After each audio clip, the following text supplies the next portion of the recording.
Hi friends, ಎಲ್ಲರಿಗೂ ನಮಸ್ಕಾರ. ಇವತ್ತೊಂದು 2 ಬಗೆಯ ಸೀಗಣಿ ಚಟ್ನಿ ಮಾಡ್ತಾಯಿದ್ದೀನಿ. ಒಂದು ಟೊಮೊಟೊ ಮತ್ತು ಈರುಳ್ಳಿ ಹಾಕಿ, ಮತ್ತೊಂದು ಬರೀ ಹುಳಿ ಮೆಣಸು ಮತ್ತು ತೆಂಗಿನಕಾಯಿ ಹಾಕಿಬಿಟ್ಟು ಮಾಡ್ತಾಯಿದ್ದೀನಿ. ಬನ್ನಿ ಹಾಗಾದರೆ ಆ ರೆಸಿಪಿ ಹೇಗಿದೆ ಅಂತ ನೋಡೋಣ. ನಾನಿಲ್ಲಿ ಒಂದು ಪ್ಯಾನ್ಗೆ ಸಣ್ಣ ಸೀಗಡಿ ತೊಗೊಂಡಿದ್ದೀನಿ, 1 ಕಪ್ನಷ್ಟು. ಅದನ್ನು ಫ್ರೈ ಮಾಡ್ಕೊಳ್ಳೋಣ. ಎಣ್ಣೆ ಹಾಕದೆ ಇದನ್ನು ಹುರಿಬೇಕು. ಒಂದು 3ರಿಂದ 4 ನಿಮಿಷ ಮೀಡಿಯಮ್ ಫ್ಲೇಮಲ್ಲಿ ಇದನ್ನು ಹುರ್ಕೊಂಡ್ರೆ ಸಾಕು. ಇದೊಂಚೂರು ಕಲರ್ ಚೇಂಜ್ ಆಗುತ್ತೆ, ಅಲ್ಲಿವರೆಗೂ ಇದನ್ನು ಹುರ್ಕೋಬೇಕು.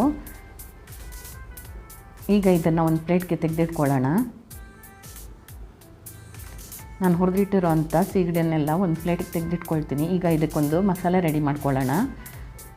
ಅದಕ್ಕೆ ಒಂದು ಮಿಕ್ಸಿ ಜಾರ್ಗೆ ಸಣ್ಣ ಹುಣಸೆ ಹಣ್ಣು ಹಾಕೋತಾ ಇದ್ದೀನಿ. ಹಾಗೆ ಒಂದು 4ರಿಂದ 5 ಒಣಮೆಣಸಿನ್ಕಾಯಿ ಹಾಕ್ಕೊಳ್ಳೋಣ. ನಂತರ ಇದಕ್ಕೆ ಒಂದು 7-8 ಬೆಳ್ಳುಳ್ಳಿ ಹೆಸಳನ್ನು ಹಾಕೋತಾ ಇದ್ದೀನಿ. ಈಗ ಇದಕ್ಕೆ ಒಂದು ಅರ್ಧ ಟೀ ಸ್ಪೂನ್ನಷ್ಟು ಉಪ್ಪು ಹಾಕ್ಕೊಳ್ಳೋಣ. ಸೀಗಡಿಯಲ್ಲೂ ಉಪ್ಪಿರುತ್ತೆ, ನೋಡ್ಕೊಂಡು ಹಾಕ್ಕೊಳ್ಳಿ. ಈಗ ಇದನ್ನು ಗ್ರೈಂಡ್ ಮಾಡಿ ತೊಗೊಂಬರೋಣ. ನಂತರ ಇದಕ್ಕೆ ಒಂದು 3/4 ಕಪ್ನಷ್ಟು ತೆಂಗಿನ ತುರಿ ತೊಗೊಂಡಿದ್ದೀನಿ. ಇದನ್ನು ಹಾಕ್ಕೊಂಡು ಗ್ರೈಂಡ್ ಮಾಡ್ಕೊಳ್ಳಿ. ತರ್ತರಿಯಾಗಿ ಗ್ರೈಂಡ್ ಮಾಡಿಕೊಂಡ್ರೆ ಸಾಕು. ಚೆನ್ನಾಗಿ ಗ್ರೈಂಡ್ ಆದ ನಂತರ ಇದನ್ನು ಒಂದು ಬೌಲ್ಗೆ ಹಾಕ್ಕೊಳ್ಳೋಣ.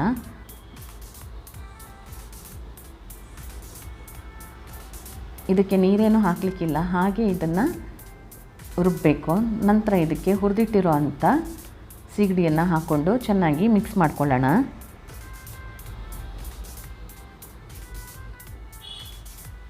ಸೀಗಡಿಯನ್ನು ಹಾಕ್ಕೊಂಡು ಚೆನ್ನಾಗಿ ಮಿಕ್ಸ್ ಮಾಡಿಕೊಂಡ್ರೆ ಡ್ರೈ ಚಟ್ನಿ ಪುಡಿ ರೆಡಿ ಆಗುತ್ತೆ. ಇದನ್ನು ಗಂಜಿ ಜೊತೆ ಸರ್ವ್ ಮಾಡ್ಬೋದು, ತುಂಬಾ ಟೇಸ್ಟಿಯಾಗಿರುತ್ತೆ.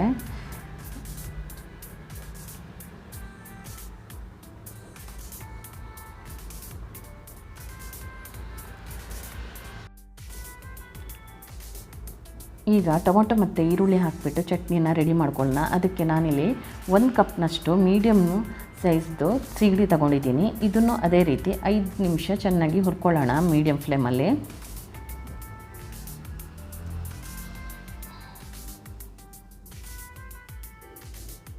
ಇದೊಂಚೂರು ಕಲರ್ ಚೇಂಜ್ ಆಗೋವರೆಗೂ ಇದನ್ನು ಹುರ್ಕೋಬೇಕು. ನೋಡಿ, ಈಗ ಇಷ್ಟು ಹುರ್ಕೊಂಡ್ರೆ ಸಾಕು. ಈಗ ಇದನ್ನು ಪಕ್ಕಕ್ಕೆ ತೆಗೆದಿಟ್ಕೊಳ್ಳೋಣ. ಈಗ ಒಂದು ಪ್ಯಾನ್ ಬಿಸಿಗಿಟ್ಟು ಅದಕ್ಕೆ ಒಂದು 2 ಟೇಬಲ್ ಸ್ಪೂನ್ನಷ್ಟು ಎಣ್ಣೆ ಹಾಕೋತಾ ಇದ್ದೀನಿ. ಎಣ್ಣೆ ಸ್ವಲ್ಪ ಬಿಸಿ ಆದಮೇಲೆ ಇದಕ್ಕೆ ಸ್ವಲ್ಪ ಕರಿಬೇವು ಹಾಕ್ಕೊಳ್ಳೋಣ. ಈಗ ಇದಕ್ಕೆ ಕಟ್ ಮಾಡಿರುವಂಥ 1 ಈರುಳ್ಳಿನ ಹಾಕೋತಾ ಇದ್ದೀನಿ. ಈರುಳ್ಳಿ ಹಾಕ್ಕೊಂಡು ಇದನ್ನು ಚೆನ್ನಾಗಿ ಒಂದು 2ರಿಂದ 3 ನಿಮಿಷ ಹುರ್ಕೊಳ್ಳೋಣ. ಕಲರ್ ಸ್ವಲ್ಪ ಚೇಂಜ್ ಆಗುತ್ತೆ, ಅಲ್ಲಿವರೆಗೂ ಇದನ್ನು ಹುರ್ಕೋಬೇಕು. ಈಗ ಇದಕ್ಕೆ 3ರಿಂದ 4 ಹಸಿಮೆಣಸಿನ್ಕಾಯಿನ ಕಟ್ ಮಾಡಿ ಹಾಕೋತಾ ಇದ್ದೀನಿ. ಹಾಗೆ 2 ಟೊಮೊಟೊನೂ ಹಾಕೋತಾ ಇದ್ದೀನಿ.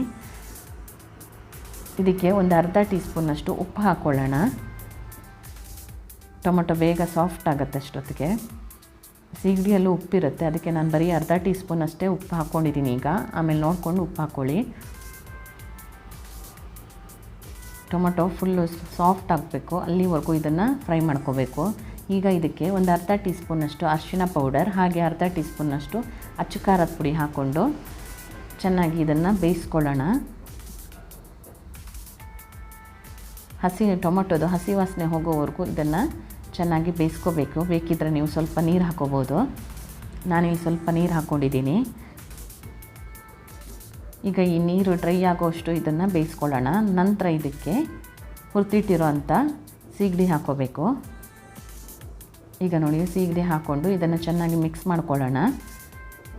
ಈಗ ಒಂದು ಅರ್ಧ ಕಪ್ನಷ್ಟು ಬಿಸಿ ನೀರನ್ನ ಹಾಕೋತಾ ಇದ್ದೀನಿ. ಬಿಸಿ ನೀರನ್ನ ಹಾಕ್ಕೊಂಡು ಒಂದು 5 ನಿಮಿಷ ಇದನ್ನು ಮೀಡಿಯಮ್ ಫ್ಲೇಮಲ್ಲಿ ಬೇಯಿಸೋದಕ್ಕೆ ಬಿಡೋಣ.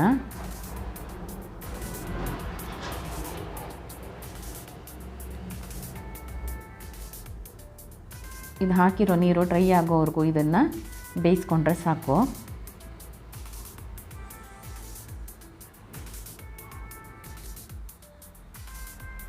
ನೋಡಿ, ಈಗ ಡ್ರೈ ಆಗ್ತಾ ಇದೆ, ಸಾಕು ಇಷ್ಟು.